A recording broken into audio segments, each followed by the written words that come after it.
Welcome! Today I'm going to show you how to make a basic pizza dough recipe. This is enough for a 12-inch or about a 30 centimeter pan. Here are your ingredients, but don't worry, I'll include a link below that will give you full nutrition information along with more details as usual. You want to start out with 1 teaspoon of yeast, and I like to put it into the water. That's 3.5 grams, and I'm using 1/3 cup of water, which is 80 milliliters. I like to dissolve it in the water, but you do not have to do this with all types of yeast. Just check the packet first. Next, in a large bowl, you're going to need a cup of flour, which is 150 grams. To that, add in 1/4 teaspoon of salt, which is 1.25 grams. And finally, I add in 1 teaspoon of oil, which is 5 milliliters. Then I'm going to just dump in that yeast water mixture, and I'm going to stir this until a shaggy dough is formed. Now you can do this in your stand mixer, and you would just pick the appropriate speed and go for 8 to 10 minutes until it is nice and elastic and smooth.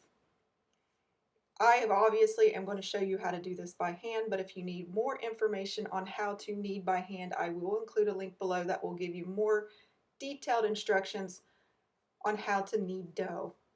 It is a very simple process. It takes about 5 to 10 minutes once you get the hang of it. You're just looking for it to no longer tear when you stretch it, and it to be a nice, soft, and supple dough.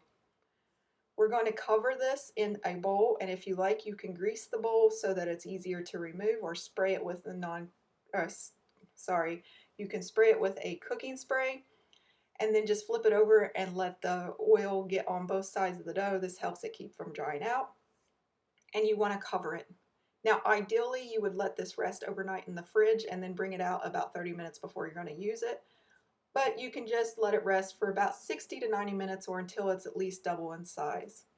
You will want to preheat your oven to 425 degrees Fahrenheit or 220 degrees Celsius.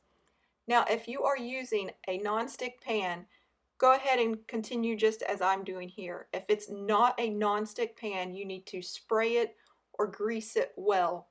If you do not, it will stick to the bottom.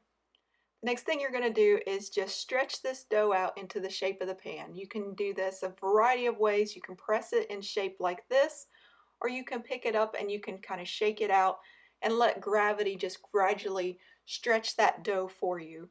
If it ever tears, just press the tears back together, let it rest a few more moments, and continue. A tear is just an indication that you need to let your dough relax a little. And you should end up with something like that. And that's how you make pizza dough. But hey, let's just go a little step further and let's go ahead and top this, and let's show you what it will look like baked. I like to put anywhere between 1/4 of a cup to 1/2 cup of pizza sauce on it.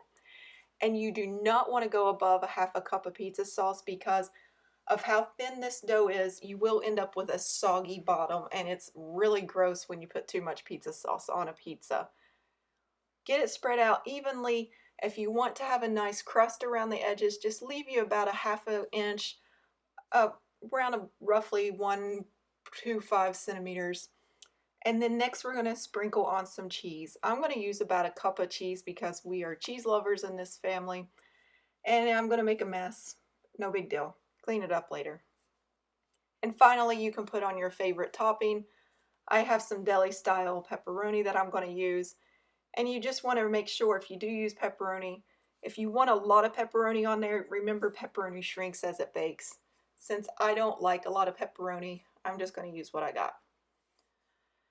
And once you have all your toppings on, you're going to put this in the oven anywhere for 15 to 20 minutes or until the top of it is baked as well as you like it. Some people like it just barely melted. Other people like it charred. We're kind of more in the charred category. Now, if this is a non-stick pan, you want to make sure that you don't cut into it. Use a cutting board. I know it's an extra step, but you don't want to ruin that finish. These are cheap pans, but still at the same time, try to take care of them.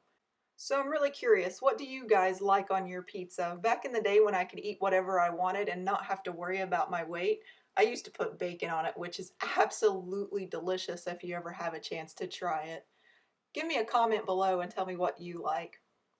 This is all you have to do to make your own personal pizza, and it doesn't take a lot of time. It's a lot of times faster than delivery for us. and it's actually more delicious. Visit us at jacksonsjob.com for more recipes, and as always, happy baking.